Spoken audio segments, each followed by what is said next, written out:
Hello, I'm Diksha and I'm a final year student. I will be teaching you the topic osteomyelitis, which is an important topic considering ortho.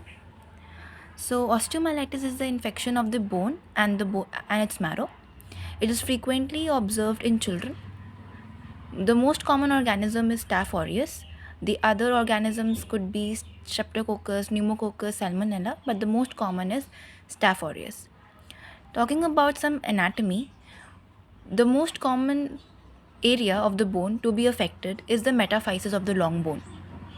So, there are three parts of the bone: epiphysis, metaphysis, and the diaphysis.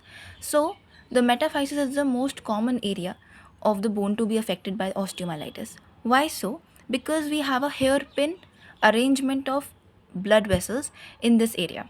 So, as we can see, the medullary artery and the medullary vein, they form a hairpin loop, and because of this loop the blood slows down in the metaphysis region, and because of this any bacteria which is present in the body in our bloodstream will get lodged in this metaphysis region, making this region the most prone area for osteomyelitis.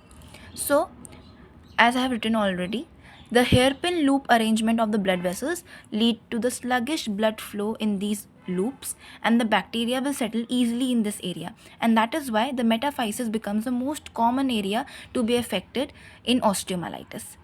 So, what is the clinical features? Any infection anywhere in the body will present with some local signs and some systemic signs.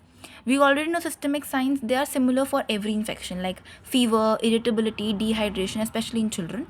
And the local signs we already know: the rubor, calor, dolor, tumor, that is any sign of inflammation. All the signs of inflammation will be present in this condition. So we know there will be redness, there will be tenderness, there will be swelling, there will be warmth in this area, and later there may be the formation of abscess could be there. So talking about the pathogenesis, so first, any infection which has entered the body, that is the blood, that is the bloodstream, the bacteria has entered the bloodstream, okay, sorry. So what will happen? There will be some initial response. The bacteria gets lodged in the metaphysis and the body will mount an inflammatory response.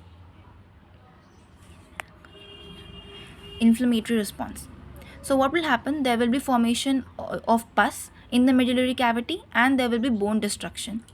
So what will happen? This pus can have three pathways to go, okay. So one could be like, it can go along the medullary cavity, it can cause thrombosis of the local blood vessels, and when there is thrombosis of the local blood vessels, these blood vessels, whichever area they were supplying in the bone, that part of the segment, that segment of the bone will die because of the lack of blood supply, and that will cause the formation of sequestrum.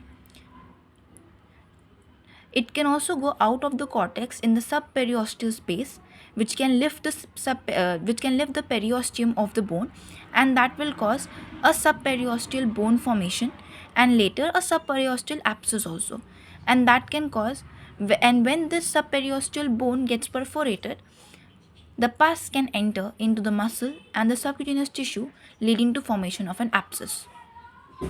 The third way it can go is, it can go to the joints, especially if this metaphysis was an intra-articular metaphysis. So that it means that the metaphysis is a part of the metaphysis is within the capsule of the joint. So then it can lead to acute pyogenic arthritis, that is the infection of the joint. So what are the differential diagnoses of this condition? The differential diagnoses are, we can say, the first is acute septic arthritis, acute rheumatic arthritis, scurvy, and acute poliomyelitis. What are the complications of this condition? The complications include, if this bacteria gets spread into the bloodstream, it can cause septicemia. If this condition is not treated initially, it can lead to chronic osteomyelitis, which becomes the most common complication if the acute infection is not treated. It can lead to acute pyogenic arthritis if this metaphysis is a part of the capsule of the joint. Then it can also lead to pathological fracture because this bone is become weak, and this weak bone can get fracture with minimal trauma itself. Then it can also lead to growth plate disturbances like shortening, lengthening, or deformity of that particular bone. So how do we manage this condition? Before, like whenever we talk about management, we have to write both the diagnosis as well as the treatment also. So the diagnosis includes some blood test, like we can see that the neutrophil count will be increased, the ESR, the CRP levels will be increased, as the inflammatory markers will be increased.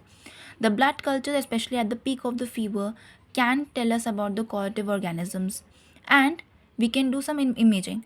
But imaging is not very helpful in this condition because X-rays in the early stages, they are normal itself. The earliest sign we will see is at like 7 to 10 days after the infection has already taken place, and we will see that there is a periosteal new bone formation. We can also do some bone scans like technetium 99 scan and indium 111 leukocyte scan, though these are not usually used. It's a clinical diagnosis. So how do we manage this? Whenever we are suspecting a patient to have acute osteomyelitis, how do we treat it? So if the patient is like has presented within 48 hours of the symptom onset itself, so at this time period frame, the pus would not have been already being made. So like drainage of the pus is not required, only conservative management with rest, splinting or traction of the limb, IV antibiotics. Now which antibiotics we prefer? If the person is like, if the child is less than 4 months, we will give ceftriaxone and vancomycin. If the child is more than 4 months, we will give ceftriaxone and cloxacillin. Okay, then we will have to give adequate hydration. We have to monitor the patient's temperature and the tenderness, and we will evaluate the response in 48 hours. If the patient has improved, now improvement means that the fever has decreased, the local inflammatory signs have decreased, the redness, the pain has decreased, then we say it's improving, and then we can like we will continue this management itself, the IV antibiotics and the rest, hydration and all, and we will mobilize the limb as inflammation reduces and the weight bearing is restricted for 6 to 8 weeks. If there is no improvement, or if the patient has presented after 48 hours of symptom onset, we have to do a surgical intervention. Now because the pus has already been formed, we have to drain this pus. So we have to make a drill hole in the metaphysis to locate the pus. We will enlarge the hole if the pus is found to ensure complete drainage. We will send the swab for culture and sensitivity. The pus we have found, we will send it for culture and sensitivity, and we will be doing all this under the antibiotic coverage only. We will close the wound over a sterile suction drain. After the surgery, continue the antibiotics for at least 6 weeks. We have to provide rest, hydration, and supportive therapy, just like the conservative management. Just extra we have done is the drainage of this pus. Thank you. If you like this video, please subscribe and like this video, and I will be posting more ortho related videos. Thank you.